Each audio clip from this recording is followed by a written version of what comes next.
Nous allons sur emploi de temps. On clique sur emploi de temps pour générer les emplois de temps horaires de cours automatiques pour chaque classe. Donc, on clique sur ajouter ici. Quand on clique sur ajouter, on doit choisir la classe et la section. Dès qu'on choisit la section, ça génère un emploi de temps aléatoire. Si l'audio est déjà bon, vous pouvez sauvegarder. Si ce n'est pas bon, par exemple, nous avons ceci. Ça. Nous avons le mathématique ici. Il y a artistique ici. Il y a économie ici. Il y a ça. Si par exemple, le mathématique doit toujours être ici. Si mathématique a 2 périodes. Si le cours vient 2 fois le matin, on peut changer ça ici. On choisit mathématiques. Il y a toujours mathématiques ici. Maintenant, avant tout ceci, il y a les paramètres de l'emploi de temps. Vous voyez qu'ici, nous avons la récréation. La récréation commence de 9h30 à 9h50. On peut avoir plusieurs récréations. Avant tout ceci, on va rentrer au tableau de bord pour faire les paramètres de l'emploi de temps ou horaire de cours. On vient sur gestion des écoles, gérer l'école. On vient sur modifier ici. Au niveau C, c'est ici que vous devez paramétrer. Vous devez juste définir quand le cours commence et quand ça finit. Si ici on met 7, vous pouvez mettre 8 heures jusqu'à 15 heures ou jusqu'à 16 heures, ça dépend de vous. Quel que soit le temps que vous mettez ici, vous devez définir le temps de commencement et le temps de la fin.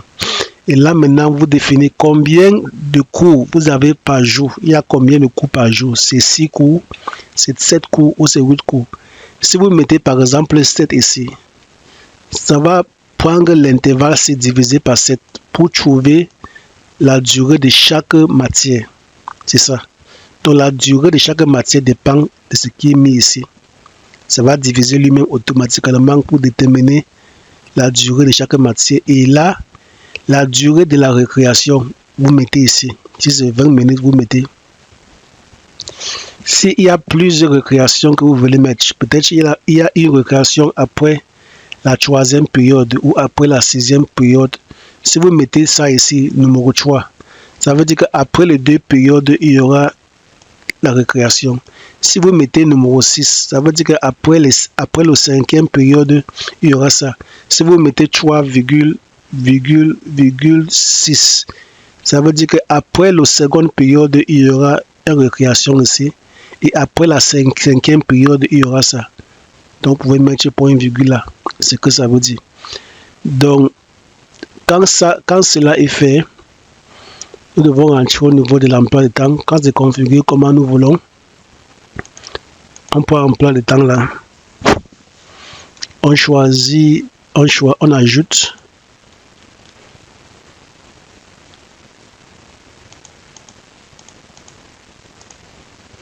Quand on ajoute là, ça génère. Si votre école aussi, s'il y a le cours samedi, on peut augmenter samedi là. Très facile. Et la durée de l'intervalle dépend de ce que vous avez mis aux paramètres des écoles. J'ai déjà expliqué comment vous pouvez changer les matières. On peut déplacer. Il y a ceci ici, il y a social value ici. Il peut apporter ça ici en haut. Et ce qui est là va venir en bas. Si je déplace ça ici, on peut déplacer. Dès que l'arrangement est fait, si on met mathématiques, je peux venir ici et mettre tout ça mathématiques ici. Je peux peut-être mettre mathématiques ici. Les 2 périodes, c'est mathématiques. Je mets sauvegarder. Quand je mets sauvegarder, ça veut dire que l'emploi de temps là est sauvegardé. Et chaque fois, quand je veux voir l'emploi de temps de chaque classe, même les élèves aussi ont accès, ils vont juste prendre filtrage. Quand ils prennent filtrage, ils vont choisir la classe. Quand on prend la classe là et la section, peut-être qu'il n'y a aucun emploi de temps à l'intérieur parce que ce n'est pas sauvegardé. Mais si on prend classe 1 qu'on a fait, on voit que l'emploi de temps, on choisit la section, on voit que l'emploi de temps là-bas a été fait et sauvegardé. OK.